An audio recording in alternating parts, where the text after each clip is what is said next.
Welcome to Breaking Down Bits, a conversation about great comedy bits with the comedians who wrote and performed them.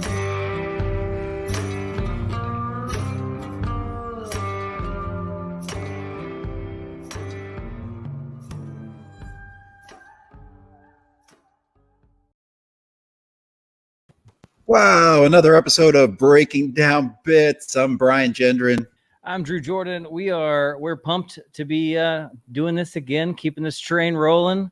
I appreciate your patience. We had a couple of crazy weeks, and so we're getting back on the train to wrap up this season 4. And probably some of our best interviews have happened this season. So if you've missed any of them, man, go back and catch the catalog. It's on all your favorite podcast platforms, but also breakingdownbits.com is the easiest place to find everything about the podcast and maybe get a little sampling of all the episodes and maybe find one that speaks to something that you're trying to work through in your comedy. Including our last episode, Andy Woodhull. Good time to get into callbacks. I can kick it off, Drew, if you'd like. My callback right up the top, Andy started talking about tools that you'd find in Pandora, free tools that can help you grow your following as well as market to individual markets. If you know you're going to be on tour and you're going to a market, you can specifically for free set up an ad that attaches to your Pandora station. So that and so much more. What was your callback from our discussion with Andy? There's actually a lot of good stuff there. If I could like do a rapid fire couple of quick callbacks. One, the Sirius XM stuff was so good, and he kind of followed it up with a lot of, hey, if you have some jokes, get them out there. Let your old joke keep working for you on the internet. Don't throw away a joke without finding a home for that on, like you said, he gets mailbox money from Sirius. You can put it on Spotify, like you said, Pandora. And also just, I think the writing tip, I think, was just so simple. It was just like, listen back to your sets, and as you're listening in real time, tag your own jokes. Something as simple as just listening back. I know it's one of those things that we love and it's hard to do, but listen back and tag your jokes as if you're listening to someone else's set. That's something that's been beneficial for me, and I need to do it more for sure. Absolutely. Tag your own jokes. So go back and listen to that episode. Also, if you're interested in joining us, we've had some great feedback mics. We have those on Tuesday nights, 9 p.m. Eastern, like clockwork. Every week we're there. You can email us at breakingdownbits@gmail.com. You can send us a direct message on Instagram or Facebook. But email is the surefire way to get in. If you direct message us, we'll do our best. All right. But we hope you join us. It's a great, safe place to work out those new bits and jokes and get great feedback from comics from around the country and around the world. Yeah. Want to bring in our guest? Yep, let's do it. You've seen this guy pretty much everywhere. Late Night Seth Meyers, The Late Late Show, Comedy Central presents. Several albums out there you can find. Running Out of Time, One Star Wonder, which did awesome on iTunes top comedy albums. You may know him from the Bob and Tom radio show.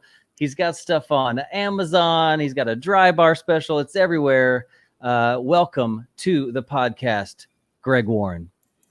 Greg Warren, how are you, man? Hey, guys. How you doing? Good. Welcome Doing to the awesome, show. man. Glad to have you. Thanks, man. Happy to be here. Pumped.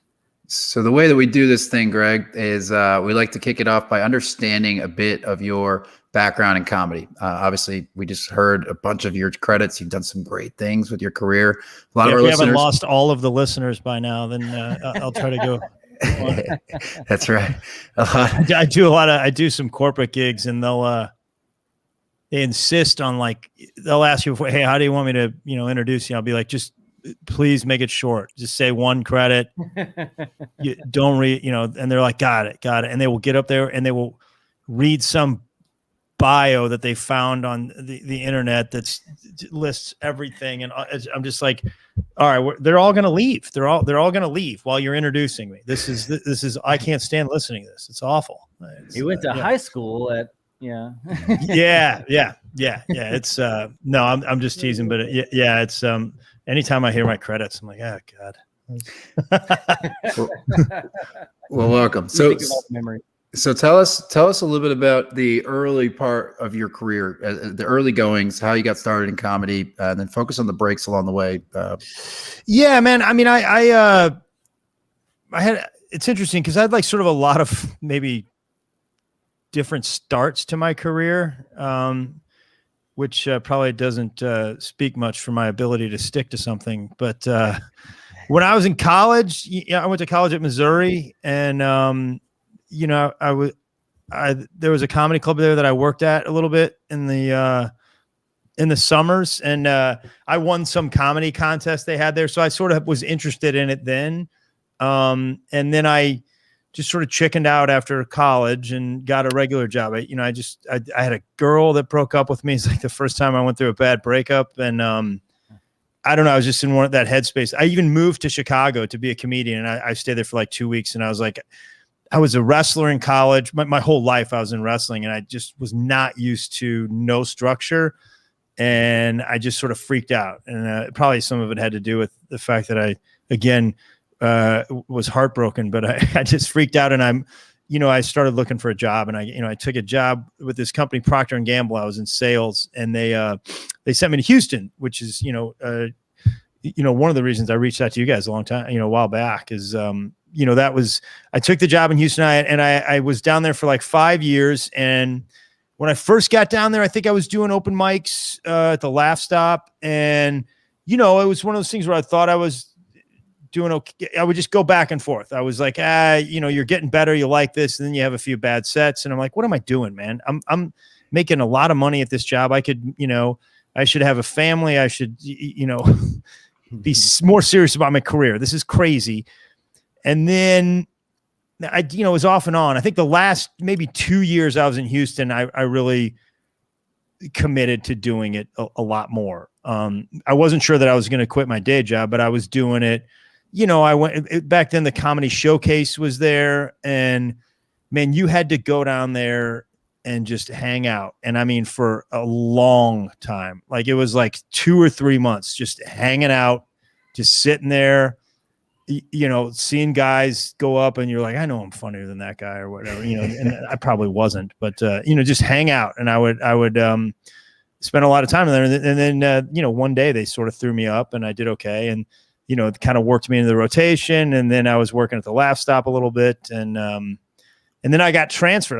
I got transferred to Cincinnati, and with Procter & Gamble. And I was there for 5 years. And that was again, I think there was times in there when I was like, maybe a 6 month period, like, I'm not going to do this. I got promoted. I was making more money, and I was like, what am I doing?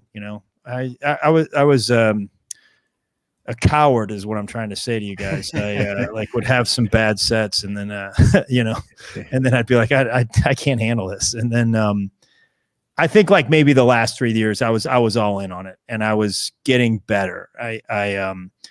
That area was great because I was like, I would MC 1 week in Cincinnati at Go Bananas, and then I would MC 1 week a month at Jokers in Dayton, which isn't there anymore, and then I would MC 1 week at the Columbus Funny Bone.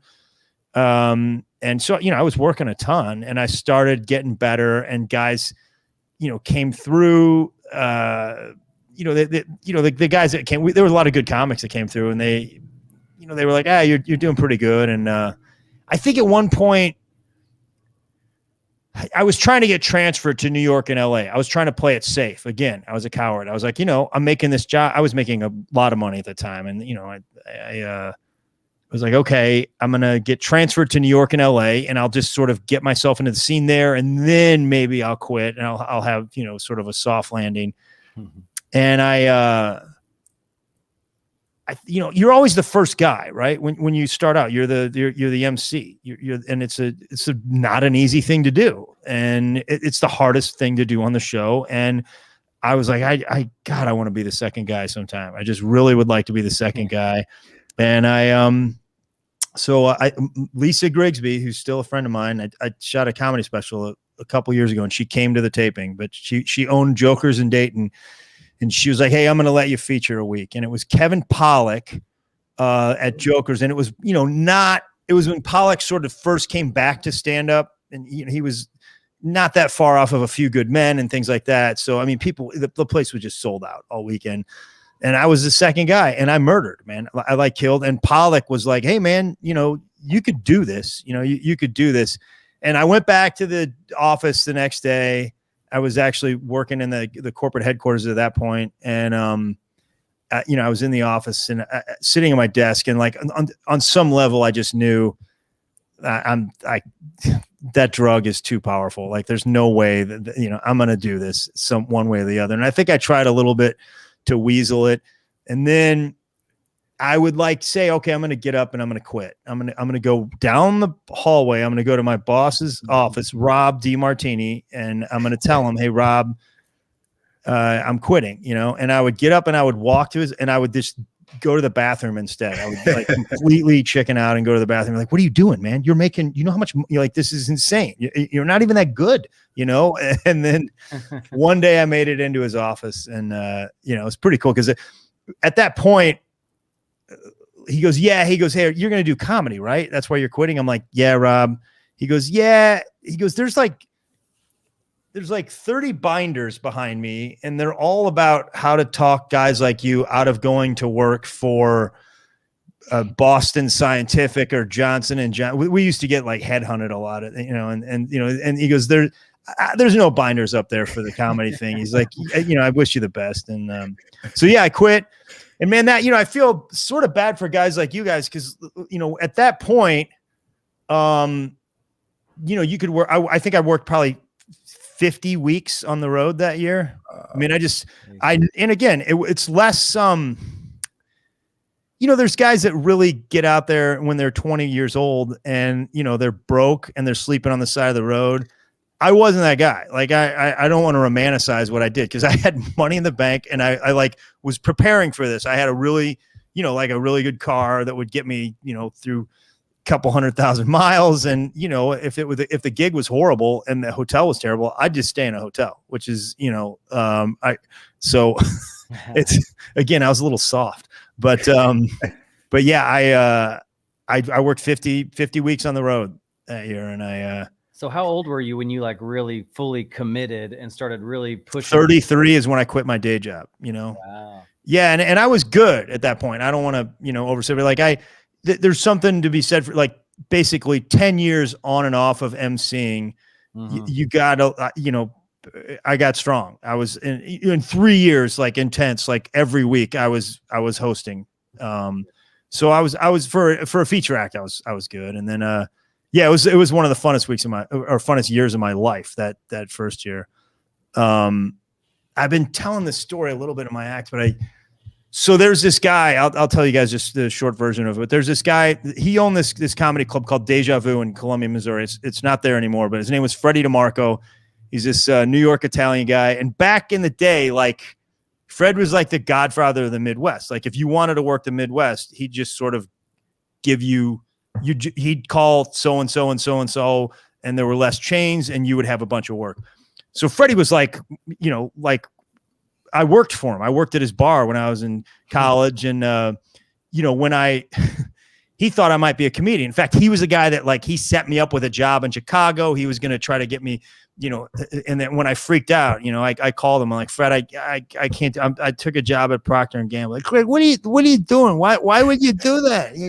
Jesus, Craig, Craig, you're going to be bored for the rest of your life. I fell asleep between the words Procter & Gamble. I'm like, Fred, they're giving me a company car. Of course they're giving you a company car, Greg. How else are they going to convince a 22-year-old kid to sell soap for the rest of his life? We're I'm selling peanut butter. Oh, peanut butter, Greg. I'm sorry. I had it all wrong. I mean, Jesus, Greg, do yourself a favor. Put a gun in your mouth and get it over with. You're going to be bored, So I called him, and I would go down, even during my day job, I would, I'd take, if I had some vacation, which towards the end I had quite a bit, I would go back to that club and work. I'd go down to Houston and work at the Laugh Stop. And I always stayed tight with the Houston scene. I was pretty close to those guys. And, I even auditioned for Montreal when I was, while I had a day job. So at Freddie's Club. And, he was like, I don't think he ever really took me serious. Like, hey, Greg, it's not a bad set for a soap salesman, Greg. Gee, But I think even him, like one time he was like, Greg, you're a lot better at that. You could do this for a living, Greg. And so again, all these things that kind of the Montreal edition and Pollock and all this stuff kind of, I wound up quitting my day job. And Fred was one of the first guys I told him, Freddie, I did it. I quit. Greg, why would you do that? I'm like, you told me to. I told you to do it when you're 22, Greg, not 33. Jesus Christ. Comedy's a tough business, Greg. I tell you what, there's a lot more stability in peanut butter. I don't know if you're going to make it. So yeah, he's another guy that's stayed close to me for years. But when I did quit, he was kind of, telling me I was an idiot, but then he called me back about 2 weeks later. All right, you're gonna go down to Austin, and then you're gonna go to San Antonio. Rich Miller's got you hooked up, and then Colleen's gonna put you in Omaha. So like he was a big part of some of that work. And I was a road guy. I was a road comic, and I kind of started to get good on the road. But there was a really good scene in Houston, Texas at the time. This guy Mark Babbitt was at the Laugh Stop, and there was a lot of really great headliners coming through. It was when Mitch started to kind of become something, and Dave Attell, and all these guys.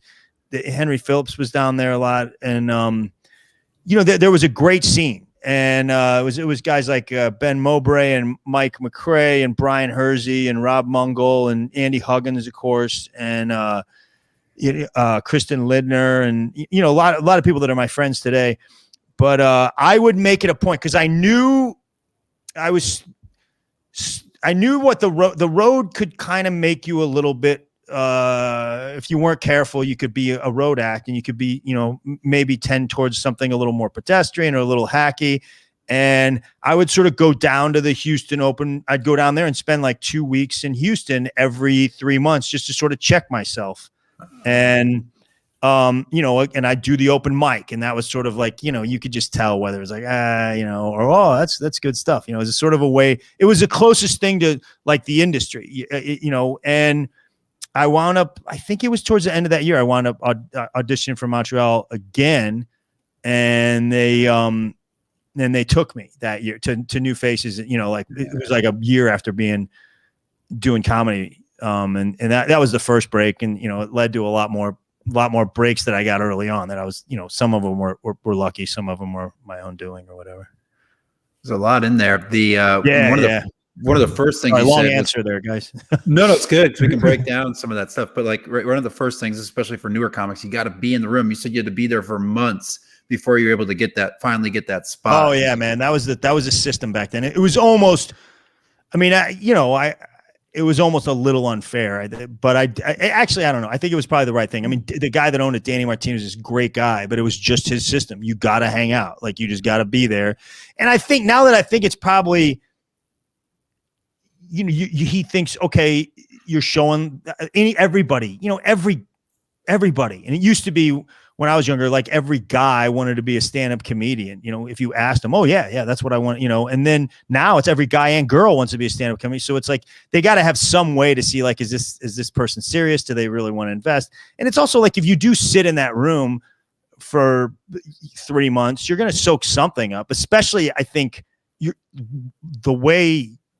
what they want you for is an MC. Like that's what they need. They need MCs. And that you can learn a lot of the technical stuff by just watching shows. I don't have a lot of patience for guys that, MC and they're like, man, I don't know what I'm doing. Or you're not, like, well, every comedy club will let you go sit in the back. If you're not an idiot, you could have been, if you knew you had this gig 2 weeks ago, you could have gone in the back and watched just how do you bring somebody on stage? How do you do the technical stuff?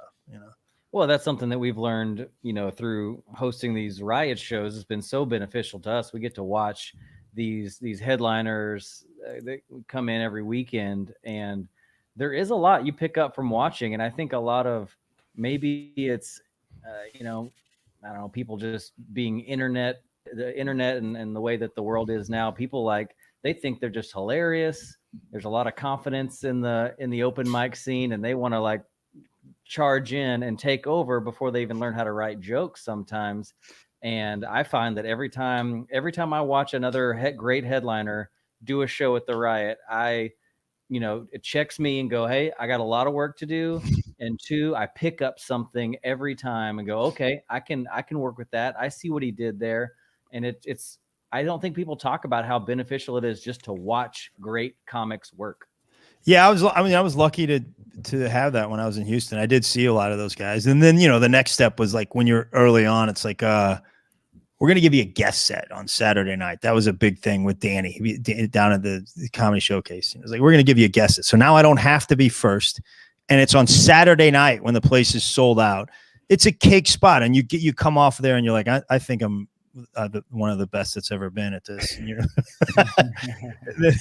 Yeah, it's weird, man, because you are so confident sometimes, but then, man, the guys that you were talking about, like, oh man, these guys think they're so good and they're coming off, but man, that thing can get stopped dead in its tracks on a show. I mean, I had it happen to me a few times, where I'm just like, oh God, that thing where you're in over your head. Like Freddie got me a couple of feature dates when I was in Houston, and I knew I was in over my head. And you got that, basically you go and you're like, okay, I got to do, 25 minutes and I got these 6 big bits. I got these 6 big bits that are sure they're fire bombs, man. They will kill.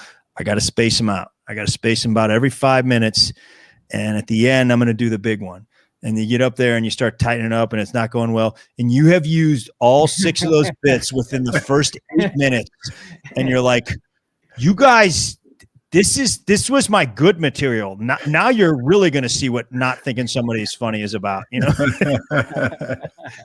I mean, when you get out on the road, it can be a little, it can be pretty tricky sometimes. Yeah. I mean, no doubt. I think it's the drugs, right? It's just this crazy comedy is a drug that you can be so hyped up on it one night and think you got it all figured out. And then the next night, man, you just eat it so hard and you get all the doubts hit you. I don't know. I'm pretty emotional about that stuff. And so I'm like, sometimes it's a roller coaster. I'm like, I'm making progress. No, I'm terrible. I suck. I need to quit. And then you're like, nope, I'm going to hang in there. It's a roller coaster, especially in the beginning. Yeah. How did you? I mean, I guess you kind of cowardly went around it, but how do you deal with how do you deal with the roller coaster, man? When you have those tough shows, what was there? You have any tips or tricks for that?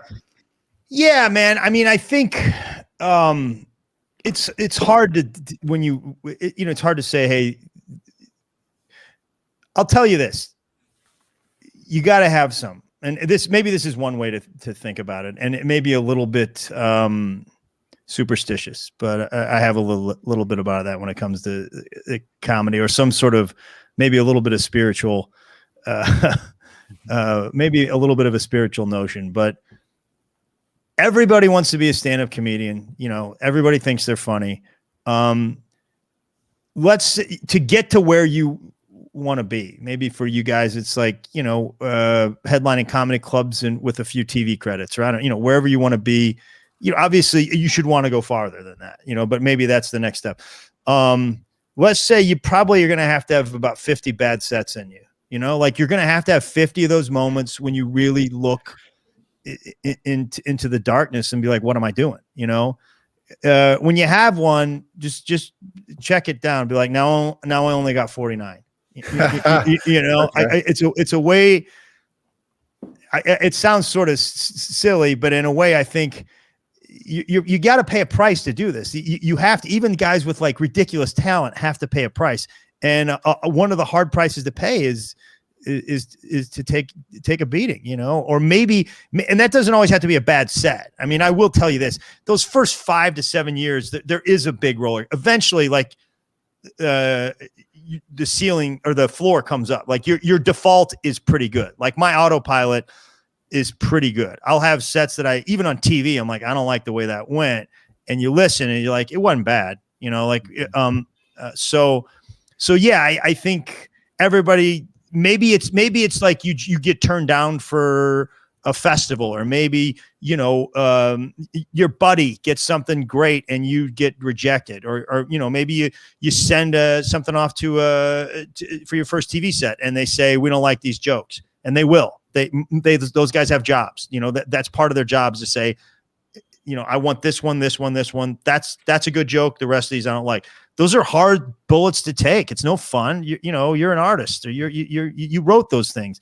So maybe that's a bullet. But let's say you got to take 50, or it's some arbitrary number. Every time one of them happens, be like, all right, I'm this much closer. Because I promise you, there's 500 young comics or 500 open micers that won't. They just will crumble at that point. And like I said, early in my career, I kind of did, I wish I would have maybe stuck with it a little bit more early on. But there will a lot of people will drop out at that point. And there's a difference between doing this as like a hobby and doing it as I want this to be my career. And it's sometimes a lot more fun as a hobby, it's just like, wow, yeah, this is just something I do. It's the Kathleen Madigan, who's a great comedian and a friend of mine.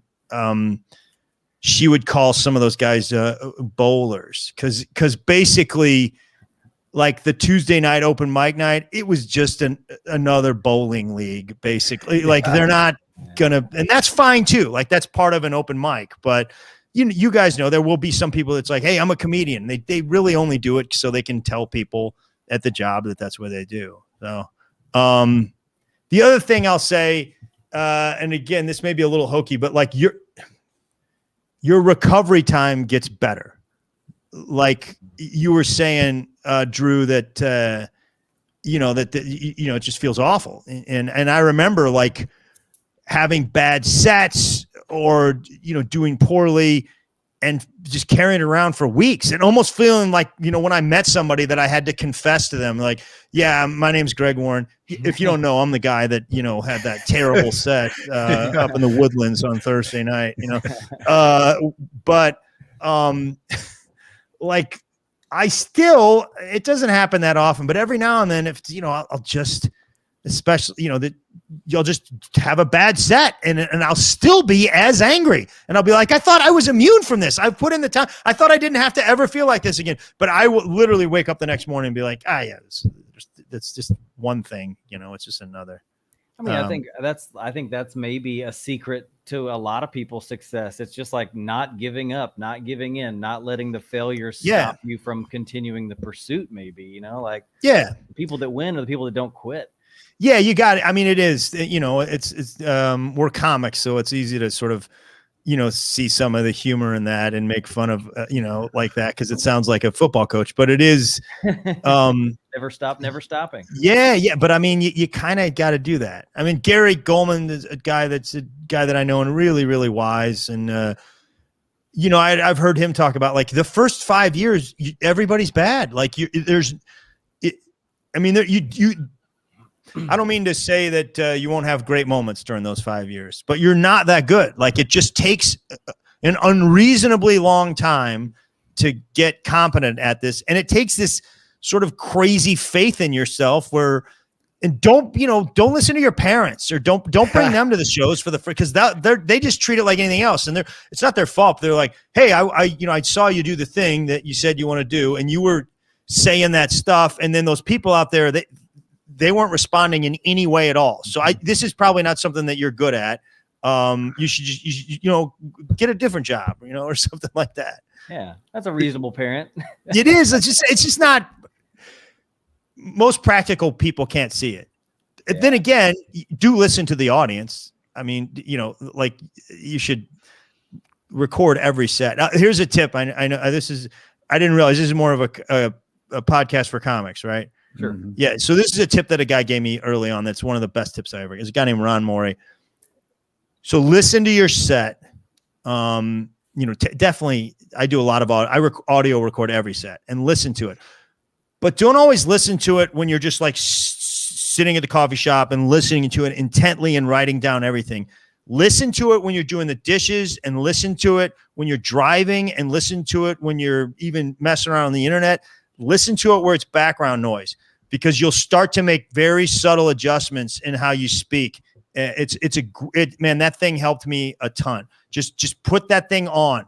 You know how you guys sometimes, okay, so your buddy's doing a set and you just walk through the showroom and you're immediately like, I know how to fix that joke there. You move that word there and that word there. Okay. Yeah. But when you listen to yourself, you can't, because you're so hung up on like, oh God, I suck. What did I quit what did I should have married that girl. And like, what am I doing? And my voice, does my voice really sound like that? And it's like, if you listen to yourself enough, and especially when you're doing something else, you just start to sound like another comedian to yourself, and all the emotional baggage kind of drops away, and you can make those corrections on your own act like you can your buddy's act, because you're not hung up on as much stuff. That was one of the best tips I ever got. Yeah, absolutely. And Andy Woodhull kind of spoke to that in the last podcast. Oh, yeah. Doing writing, having some writing buddies and tagging up other people's jokes and doing the same for yourself. Like, yeah, I think that's I've had some success with that. I think but you do have to turn that switch, right? You have to kind of not listen to it as yourself. You have to listen to it as like, imagine it's another comic maybe, or something like that. And I think the only way to do that is to do it frequently, like every day. And again, incorporate some when you're doing something else where you're not just laser focused on it, because your mind kind of drifts away a little bit and you're not as uptight, and you'll learn to fix jokes a little quicker, and you'll kind of maybe find your voice on stage a little quicker too. Yeah. Let's take a turn, Greg, into writing. We just really open-ended. How does Greg Warren write comedy? Well, I mean, there's probably a lot of, some of it I think Andy probably told you, because I know Andy pretty well, and in fact, you probably heard some of this garbage from me because I'm a lot older than Andy, but he's a great comic, by the way, and a good guy. So, I mean, a friend of mine sent The Artist's Way to me when she, are you guys familiar with this book? Yeah. So she sent that to me when I started doing comedy, and I talk about it like it's something like the Bible, but and I'm not even religious, but I didn't read the whole thing. I didn't read but there's a few things that I took away, and the morning pages I think is important. I mean, I think I don't want to get too far into it, because you guys, I would guess people have already talked about that on here. Not really a ton. I think a couple of guys have talked about it. Just basically 3 to 4 pages, preferably in the morning. Sometimes that's, maybe that's not possible. It's for me.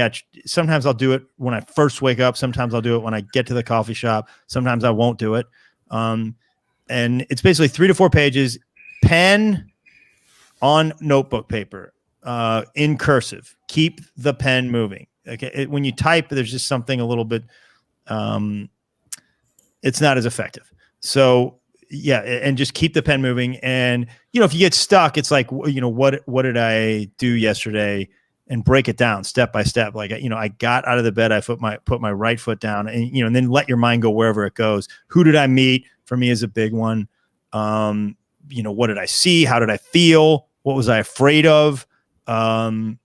Just do that. And that thing will not be effective over a week or 10 days. If you do it for a month, it will always be effective. And what it should do, couple of things. If you think of something that might be premise worthy, just put it in the margins. Just stop, put it in the margins, just write down a couple of words so you remember what it is. But I also think, some days you're like, you're just whatever, you're in the shower or you're walking along, or somebody says something and you're like, there it is. There's the bit. I don't know why I thought of that. It's too easy. This is a little bit spiritual, a little bit superstitious, but I think if you do that stuff in the morning, you leave your brain open for more of those moments. So even if you're not generating rock star material up there in the morning, you leave yourself open for more of them in the afternoon. Is that like clearing out the day before in a way? You're kind of could be. Yeah, I think that's probably what the writer of The Artist's Way said. I think she was dealing with more people that are, somebody that I honestly think she's dealing with people that are, that was intended for like somebody that was a 1970s housewife who had, just had some, her creative life had been shut down. And this is like, but for us, it's like, she's like, if you get a little free time, I'm like, well, we have a lot of it, like I don't have any of those pressures that she has, but yeah, I think it's, or if you have all this stress, it doesn't have to be funny. If you're just like, I'm really upset about this, write that down. And maybe that just gets it out of the way and some other stuff can come in. So that's one exercise. The other exercise I like to do is, so once you have some premises, okay, take about 6 notebook pages, put a premise at the top of every page. Maybe it's 8, maybe it's 10. Okay. And then just fill up the page. Don't spend more than 3 or 4 minutes on one page. Flip to the next one, to the next premise. Don't get stale, or if you really are into it, go ahead and stay, but try to keep it moving and then go back through and do it several times, but just fill up the page with maybe association lists. I'm going to come at it from here. My rule is like, hey, we're not trying to write a bit that's going to be, on the Tonight Show. We're going to write a bit. We're just going to try to make this 1% more specific or 1% funnier. Just keep doing that. Go through, spend 3 or 4 minutes on each page, go to the next one. And, just let your thoughts and try not to, sometimes when you're like, the bit is about this, and you write that, and then you have this offshoot and it's like, that really doesn't have anything to do with what you thought the bit was about. So you're like, that's not what the bit was about. And you're like, if you step back, you're like, that is way funnier than the bit. Chop off all this and just stick with that. And again, so what a lot of comics would be like, I'm going to keep that, but I'm going to do this thing that's not funny so I can get to it because that was what I set out to do. No, get rid of that and just start here, and maybe you find something there. So I think the other thing is, if you sit down and say like, what's funny, it's impossible some days. It's just like nothing is funny. There's not one funny thing. Nothing is funny. So if you start with what is different, what interrupted the continuum of a normal day. So like I do all these things for 2 days, and that's just how I always do. But that freaking Thursday, I saw that one woman in the grocery store, and I've never seen anything like that before. A lot of times you can turn that into funny. Like you can turn different or weird or interrupted the continuum of the day into funny. So hey, that's super tangible. Thanks for sharing that. I think a lot of people are going to really appreciate just how tangible and honest that stuff is. Really good. I think for me personally, and probably hopefully for a lot of people, sometimes you just need those little techniques to get the ball rolling. That's so good. Yeah, I mean, I don't do that exercise with the top of the page premise. I don't do it enough. I did it today, and don't worry about making something great. Just put the time in. Just worry about like, I'm going to try to make something that's just average. I'm going to just come up with some idea here, and next thing you know, you're 10 minutes in, and you got 4 or 5 ideas, and those usually for me, once I do that, those things are the things where you're like, all right, after that, if I have 10 of those pages, I can usually take 2 and put them on stage, that night. Yeah. I mean, do you feel like we talked to Scott Dickers, one of the original guys from The Onion? Oh, wow. And he was a volume guy. He was like, look, yeah, just push out the volume and you'll find the bits. Yeah. That's that's a artist's way thing too, is she was like, and that thing gets a little more spiritual than she's like, let God take care of the, you put out the quantity, let God take care of the quality, basically. So like you put it all out, and it's another, like, it's something that comics do and I do it, but they can be real hard on themselves when they have a bad set. It's like, man, I suck. And say, don't be hard on yourself about the performance. Be hard on yourself about what did you do that day. That's where you need to be hard on yourself. Don't be hard on yourself, especially not during the first 7 or 8 years. Like, it was just a set that's going to lead you to be better, be a better comic, and there'll be way more of them. that's another one of it's Gary Goldman's. Like, I think it's a bit, but it's like, I think he said is like, he's like, Eminem was like, you only get one shot. He's like, you get so many shots. I'm stealing Gary's thing, but you do. I thought I was dead in this business like 50 times. I thought I was just like, oh, well, you screwed that up. You're never gonna get to do anything cool again. Actually, like 5 years ago, I kind of was like, I don't know. I think I'm done. I'll still do it, but I don't think and like I've gotten to do some really cool stuff since then. So, and talking about sets, how do you prepare for sets and like even up to like the last minute before you step on stage? I know you said you have some quasi spiritual kind of thoughts. Is there some sort of last minute things you do before you step on stage? No, that is not. I mean, no, I don't, and probably not. Like, I literally don't think about it. I mean, for like a headline set or something like that, every night, like during the day, I'll kind of write down like the new ideas that I want to get out, and maybe I'll look at them on my phone or look at them on a list, sitting in the green room. But sometimes I won't, for a headline set at a club, I'll just go, and we'll get it on tape. We'll evaluate it Monday, Tuesday, Wednesday, but yeah, I don't do enough of that, which is bad because sometimes then when the pressure's on, like I never feel pressure, just during a normal set. But then you do a TV thing and you're like, oh man, I haven't felt this in a while. You're like, I should have been practicing how to handle this moment more. I should have some sort of prep because now I'm like, this matters. It's 4.5 minutes on a network TV show, and you don't get a second chance on this one, on this set. So, I don't do a ton of it. I just sort of go. And when I shot a special, I think I told you guys like a couple years ago, and I got like 3 or 4 of my friends and a couple of idiots that that were from like the local comedy scene, and just like, hey, why don't you guys just hang out? Because it was just like how it normally is when you're going up to do a set, like there's goofballs around, and I was like, I'm just gonna go up and do a set. So yeah, I'm gonna go ahead and cue up the clip, Greg. This is from your dry bar. I think it came out, was it last year? You don't like years it? Ago. What? A couple years ago. You don't like it?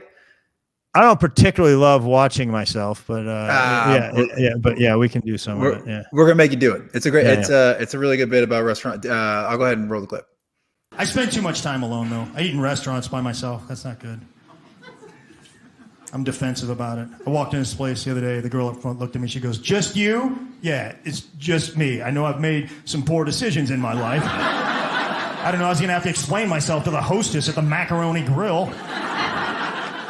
Then they try to make small talk with you when you're walking over the table. So, what brought you in today? Food, mostly. I heard that you guys had it. I wanted to eat it. If you eat by yourself, they always want to put you at the bar. Every time you walk up there, party one. Oh, you want to eat at the bar? No, I don't. I know what you're saying. Oh, 49-year-old man, all by yourself. Probably got a little bit of a drinking problem, don't you, sir? Don't worry, we got a place for you right in there. Bunch of drunks and losers, just like you. You'll love it. You don't belong in there. That's for families. Decent people. You're not going to like it. Maybe you'll meet somebody in there. The two of you will hit it off, go out, clean up your lives, come back, then we'll put you over there. But for right now, get in there with all the animals. That's where you belong. If you eat by yourself, you can't go to the bathroom. You have to hold it the entire meal because there's nobody to tell them that you're still working on your food. I went to the bathroom the other day. I came back. There's a family of 5 sitting at my table. I go, hey, man, where's my food? The guy's like, I thought you were done. I had 1 bite. I'm going to have to start getting a table right next to the bathroom so I can hear whether they're taking my food away while I'm in the bathroom. I'm in here. I hear what you're saying. I hear what you're doing. Knock it off. Sooner or later, it's like, sir, do you have a seating preference? I do. Just put me in the bathroom. I don't care anymore. It's fine. When I go to the restaurant, I just want to eat. I don't want to talk to the waiter. I don't want him to teach me why his restaurant is special. So, have you ever eaten here before? No, but I bet I can figure it out, coach. Let me guess, the thing in your hand is a menu. I point to an item, you make it, I eat it. Maybe I'm wrong. Maybe here, every 15 minutes, an orangutan drives a riding mower full of food through the restaurant, and I got to throw a ping pong ball at the item that I want. But if that's the case, I don't want to eat here in the first place. Have you been in the restaurant when they're training somebody new? It's just creepy. They got that one girl lurking behind the other girl. She doesn't even talk. She's like, next time I eat, I'm going to bring my friend Mike. I'm going to sit him across to me. The waiter's going to be like, can I help you, sir? No, that's my friend Mike. He's just going to be watching me tonight. He's training to eat here in a couple of weeks, actually. They don't like it when you switch tables. Hey, Megan, the sun's in my eyes. Can I move to that table right there? That's Jennifer's section. Okay, how about if you wait on me in Jennifer's section? That's impossible. Impossible? Really, Megan? We're not talking about North Vietnam and South Vietnam. We're talking about areas of a Ruby Tuesday that are separated by a line that an 18-year-old made with a magic marker on a dry erase board. With a little bit of courage, we can cross that line together, Megan. They're so serious about those sections. Half the time, I'm the only one in the restaurant. I walk up there, party of one. Hold on. She looks down at that schematic for like 15 minutes. Look, MacArthur, it's not a battlefield, all right? You pick a table, and I'll sit at it. I don't know whose turn it is. It's my turn. I'm the only one here. Just turn around and spit, and whatever table you hit, I'll sit at the one next to it, okay? Oh, my God. So, wow. So you have a lot of words per minute, more than most comics in this set, at least. In that particular set, yeah, I was watching it being like, man, you were real. That was like 3 years ago, I think. That like you were real fast on that. Yeah. Which and that restaurant bit has always. I do get to that sort of rhythm every now and then in most of my sets, but not quite as often, not quite as fast as that, and as often. Like if I were to look at that, I'd be like, you probably should have taken a beat here and there on that one. It worked. I mean, it had me rolling here in my bedroom. But you have these you do kind of change speed a little bit, and you get to this the angry voice, and you also get to like the I give up voice. Yeah. It's a perfect encapsulation of me, and an angry quitter is.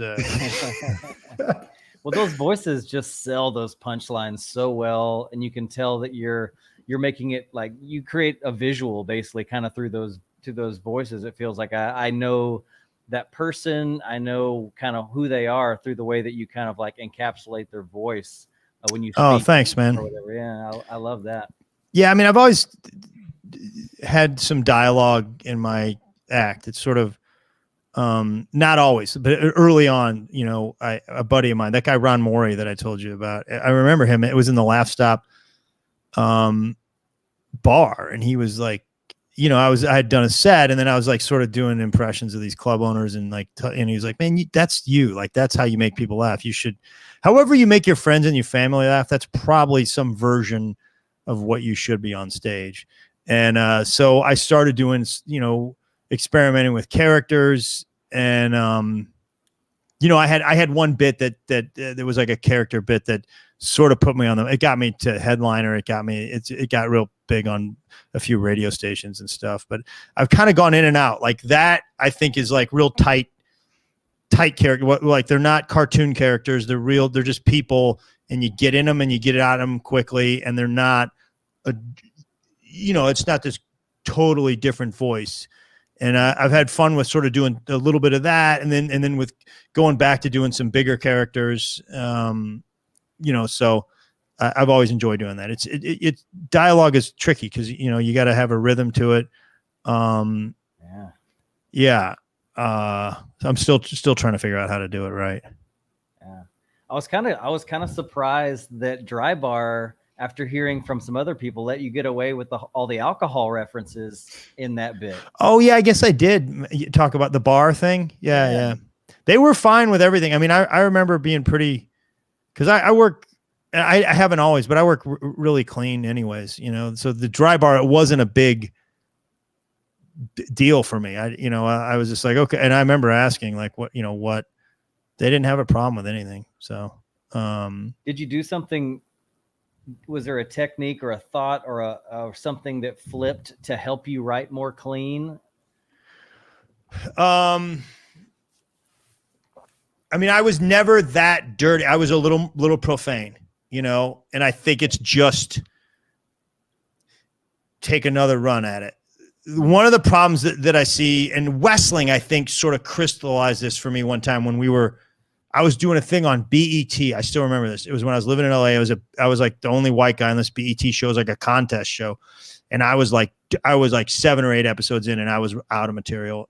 And I was just like Westling, and I had a bunch of those guys. Hersey lived with me, and Ben lived with me, and we were in LA. And then I was like, man, I got to figure out how to make some of these bits okay for TV. And John was like, and I've always thought this too.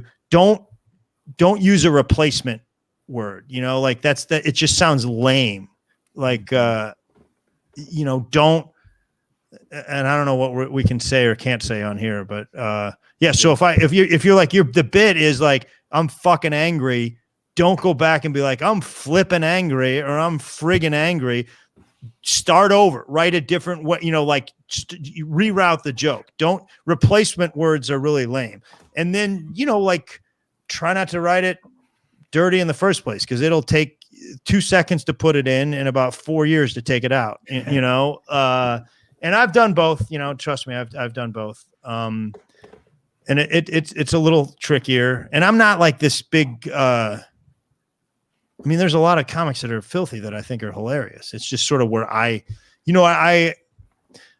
was always reasonably clean, maybe a little profane. And I heard you guys talking about Andy Woodhull on Sirius Radio. Sirius has been huge for me. And the guy that runs Sirius Comedy he used to be at Comedy Central Records. He did like my first album. And he said, hey, you're too close to being clean to not be all the way clean. And he said, if you get me an album that's really clean with your type of stuff on there, and I'll give you a ton of airplay on Sirius. And, it's been great. I've got, a lot of people listen to that. A lot of people listen to Sirius Comedy stuff. So it was really good advice. And that was probably about 5-6 years ago. And it's, sort of gone in that direction. That being said, man, you'll see a live show every now where I'm going to say something that's not, it's not filthy, but every now and then I feel like it. And, there's 2 bits. I'm trying to work on a new hour.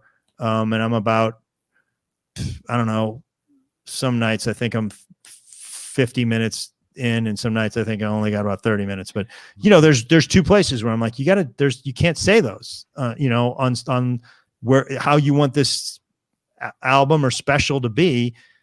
I got to take them out, and I shouldn't have had them in the first place, but they're not egregious, but sometimes it's a lot of fun. Let's go ahead and move into our last segment. I warned you about it. I'm gonna play a quick graphic.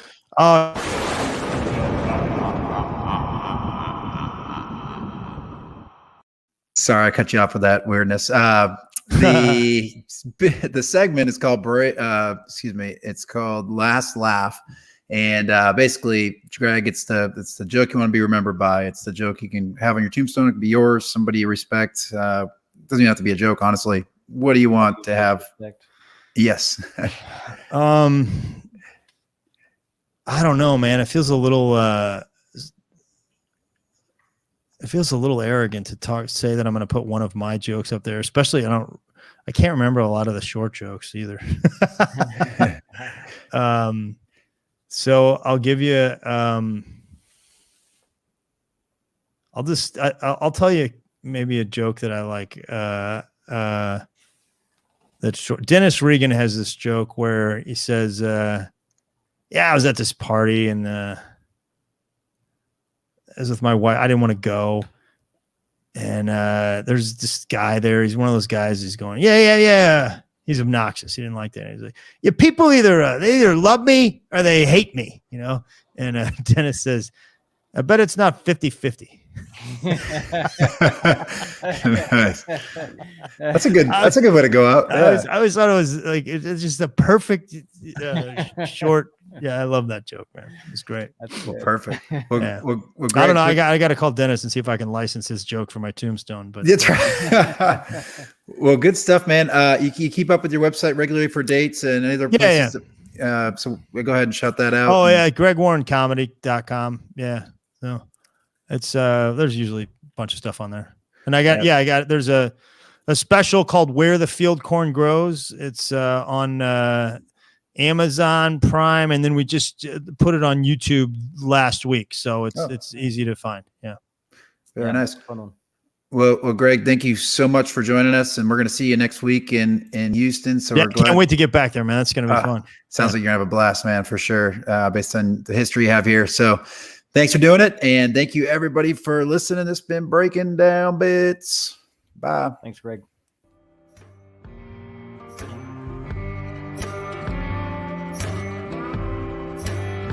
Thanks for listening to Breaking Down Bits. You can keep in touch or get more when you follow @Breaking Down Bits on social media, visit the website breakingdownbits.com, or shoot us an email at breakingdownbits@gmail.com.